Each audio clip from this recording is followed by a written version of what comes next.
माता की जय।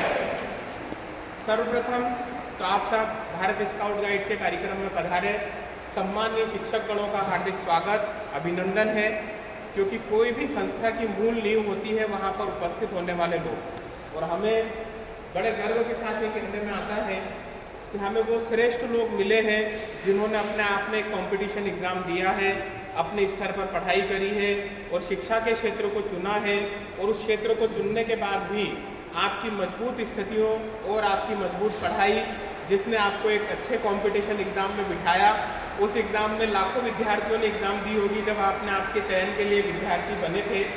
ऐसी परिस्थितियों में आपने उस परीक्षा को पूर्ण किया, पास किया और शिक्षक बने। तो ये अपने आप में ज्योतिष की भाषा में बोले तो ये अपने आप में राजयोग है।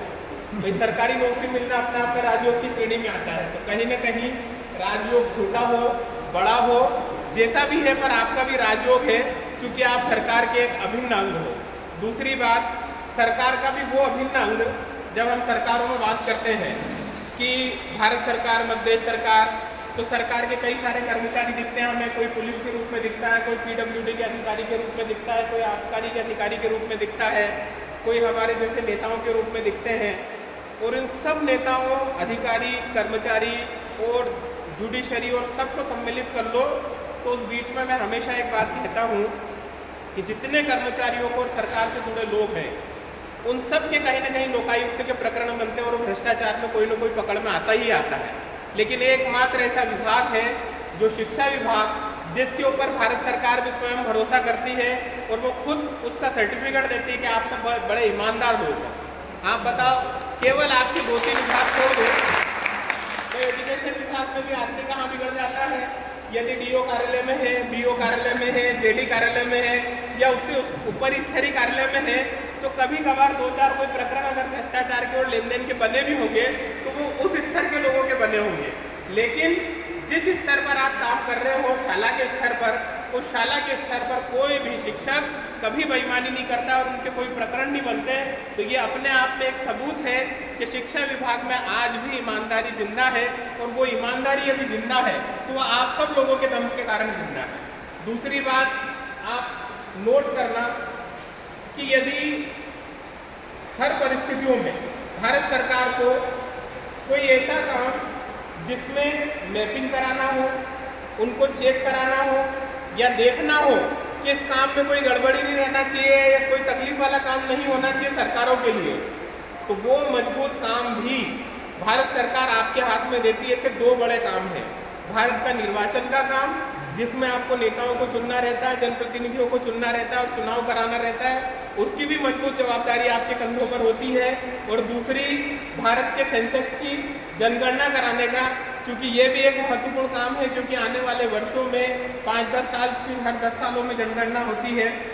और जनगणना के बाद ही देश की स्थितियों के बारे में जो भी डेटा आता है वो डेटा केवल और केवल आपकी की हुई जनगणना के आधार पर आता है। जैसे हम लोग कई बार सुनते रहते हैं कि भैया हमें प्रधानमंत्री आवास देना है, तो प्रधानमंत्री आवास किस आधार पर देना है कि भाई 2012 की जो जनगणना हुई थी और उस जनगणना में जिसकी जैसी आर्थिक स्थिति थी उन आर्थिक स्थितियों के अनुसार जो है जनगणना का जो है उसको अगर मान लो प्रधानमंत्री आवास मिलेगा या नहीं मिलेगा वो वहाँ से तय होता है। लाडली बहना को यदि पैसे देना है तो वो किस आधार पर होगा वो भी वहीं से तय होता है।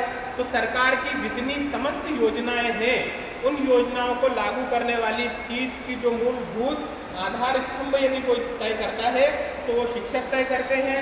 देश के प्रजातंत्र को बचाने वाले स्तंभ को यदि कोई मजबूत करता है, निर्वाचन को आजकल शायद BLO और ये सारे भी आपको ही बना दिया है। और अभी मैंने सुना नया नियम लिया है भारत सरकार निर्वाचन में कि जो जिस मोहल्ले में रहेगा उस मोहल्ले का स्थायी BLO हो जाएगा और अगर आवश्यकता पड़ने पर उसको वहीं के वहीं उपयोग में लिया जा सकता है। तो ये आपके ऊपर एक मजबूत जवाबदारी भी है। हो सकता है कि कई लोगों को ऐसा लगता है कि सरकार हम पर जो भरोसा करती है। अब सर मैं अगर आपको उदाहरण दूं कि यदि यही जवाबदारी हम किसी पुलिस अधिकारी को दे दें, यही जवाबदारी किसी PWD या आरईएस या आबकारी विभाग या अन्य किसी विभाग के अधिकारी को दे दे, या कोर्ट के उन बाबुओं को दे दे जो जज के सामने बैठकर ही 20 रुपये लेके तारीख दे देता है, तो फिर आप समझ लीजिए कि उन डेटा में वो किस तरह से हेरफेर कर सकते हैं। और वो सब कराने का काम हम नेताओं को अच्छी तरह से पता होता है कि किस व्यक्ति से किस तरह काम कराना है। तो पता चला कि निर्वाचन के डेटे में भी गड़बड़ आ रही है और दूसरे में भी आ रही है। तो शिक्षकों की ईमानदारी पर मुझे गर्व है और ये चीज़ मैं हमेशा बोलता हूँ कि शिक्षक ही वो मजबूत कड़ी है जो भारत को खड़ा करेगी। और ये आज से नहीं, प्राचीन समय से देखो कई उदाहरण हमारे सामने आते हैं। भगवान श्री कृष्ण एक मजबूत शिक्षक के रूप में हमारे बीच में स्थापित हुए। उनसे अच्छा शिक्षक आज तक कोई नहीं देखा है। जिस तरह से भगवान श्री कृष्ण कहते हैं कि अर्जुन तेरे युद्ध में मैं हमेशा तेरे साथ खड़ा हूँ, तो ये आशा अपेक्षा मत करना कि मैं शस्त्र लेके खड़ा रहूँगा। अर्जुन के साथ कृष्ण कभी हथियार लेके खड़े नहीं रहे। ठीक इसी तरह आप जो आपके पास छोटे छोटे विद्यार्थी आते हैं उनको आप कहते हो कि भैया तुम्हारा शस्त्र तुम तुम्हारे बैग में भर के लाओ, ठीक है, तुम्हारी कलम अच्छी लाओ, कॉपी अच्छी लाओ, किताबें अच्छी लाओ, वो तुम्हारे हथियार है, तुम मजबूत हथियार रखो, हम हथियार भी पकड़ेंगे। लेकिन उन हथियार तुम्हारे हाथ में तुम्हें चलाना कैसे है, उनका उपयोग कैसे करना है और जीवन में वो हथियार तुम्हें एक श्रेष्ठ व्यक्ति और श्रेष्ठ व्यक्तित्व कैसे बना सकता है, ये सिखाने की जवाबदारी आप सब लोगों को अपने हाथ में ले रखी है। तो आपके द्वारा निर्माण किए हुए लोग आज पूरी सत्ताओं को स्थापित करते हैं। कई बार आप जब रास्ते में जाते रहते होंगे, शहर के अंदर कई सारे विद्यार्थी आते होंगे, अचानक आके आपको चरण स्पर्श करते होंगे और आपकी एकदम जिंदगी दृष्टि आती होगी कि यार बेटा पहचाना नहीं। अब पहचान नहीं कर पाओगे, जैसे मान लो आप CM राइज स्कूल में होंगे, अब आपके यहाँ पहली से लगा के 12वीं तक के बच्चे हैं। अब अगर मान लो कोई बच्चा 4 साल का है और वो एकदम कोई साल उम्र में आपके सामने आके खड़ा हो जाएगा तो आप पहचान कैसे पाओगे उसको? तो ये कई सारी समस्याएं आज सब लोगों के सामने रहती है।